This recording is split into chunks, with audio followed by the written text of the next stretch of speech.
റജബ് മാസരാവിലെ പാൽനിലാവ് പോലെ മധുരമായൊരോർമ്മയിൽ നീ വിടർന്നു നൂറേ.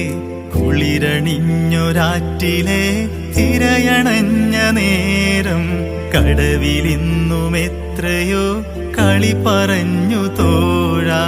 കുപ്പിവളക്കയിൽ താളം പിടിച്ചാൽ മക്കത്തെ സുൽത്താന്റെ കെസ്സൊന്നു പാടാം. മുത്തും പവിഴപ്പളുങ്കു കൊരുത്ത് മിന്നിത്തിളങ്ങുന്ന പൊന്മാലയേകാം. നൂറേ നീയൻ കൽബിലെ പൂന്തോപ്പിൽ, നൂറേ നീവൻ ചെമ്പനി നീർപ്പോ